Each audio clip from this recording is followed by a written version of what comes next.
Special thanks to Dio Soth, who donated a medley of upgrade parts for Studio Series 1986 Leader Grimlock. They didn't have to, but I'm glad they did. I had seen many kits for this figure, but somehow never felt motivated to buy one. So it worked out pretty darn good to have someone who had extra parts to spare, as well as someone too cheap to spring for them, like me. Anywho, kudos to Dio's. The upgrade pieces were mailed loose, although very well padded, so there's no packaging to show off, so let's get right to it then. Included were these filler pieces for the robot feet, a transparent yellowy plastic replacement set for the dinosaur neck, to more closely replicate the original Generation 1 toy. Mouth filler pieces, designed to give Grimlock's dino head some front teeth. Forearm pieces to cover the ugly gaps in robot mode, and some tiny plugs to cover the screw holes, to fill in the gap holes in the dinosaur head.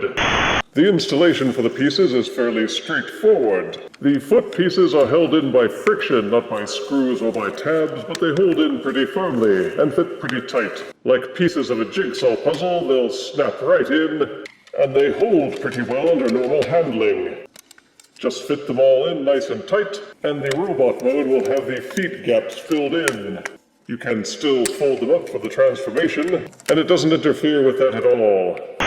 The forearm/dinosaur foot covers are a little bit trickier. You must remove the screw closest to the front toe claws, fit the cover over it, then screw it back on and tighten it until it holds in place. You'll have to balance the tightness because it loosens the toe claws a little bit, but you can strike a balance between holding the toe claw poses and not tightening it so much that the new panel won't swivel. Once in place, you can rotate them in and out of the way so that you can cover up those gaps and still flip out the robot fists for the transformation. Pretty slick. As to the mouth and tooth components, you will have to unscrew the head, split it apart, slide the roof of the mouth and teeth over this shaft, fit the head pieces back together, and then re-tighten the screws. And wow, he's got upper teeth. Then if you open the mouth all the way and take the lower teeth, these fit in by friction as well. All you have to do is slide and press them in, and they'll hold in really firmly unless you pry them out with a little screwdriver or something. And I can't emphasize how much better the head looks with some front teeth as opposed to that whistling gap he had before.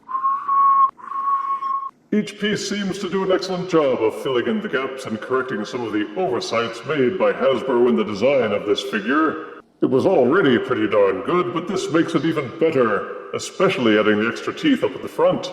And the kit pieces don't seem to interfere with the transformations or the articulation. You could even glue them in if you wanted to make it permanent. Me, I prefer to keep my options open. The plastic on each piece feels thick enough that I haven't worried about them snapping. The colors are a decent match, though the foot pieces are a bit too light, and the arm pieces are a bit too dark, and the neck piece is a bit too lemony.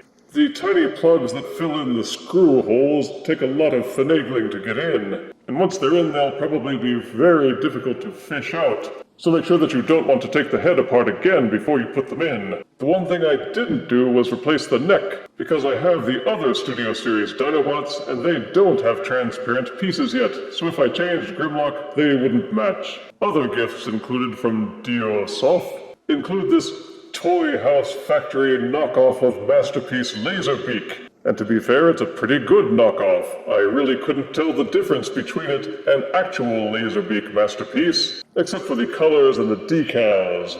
He also supplied this adorable little Choro-Q Optimus Prime figure, which actually does transform into a little truck. Ain't that cute? Also these WST Prowl and Sideswipe mini-figurines, which are pretty much Battlemaster Micromaster size and which actually do transform.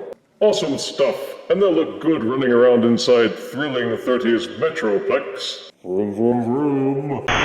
If you have some extra dough, or a good friend with a few extras that they don't mind donating, then you may want to check out some of the upgrade kits, many of which are still available for online purchase. If you like your Studio Series 86 Leader Grimlock, but are annoyed because of those little engineering steps they glossed over, then getting one of these kits could be your jam. And I declare this generous gift and its generous giver death tested, death approved. Up yours, Fang and Spear. If you refuse me, honey, you lose me. Then you'll be left alone, oh baby. Tell them all and tell me I'm your own.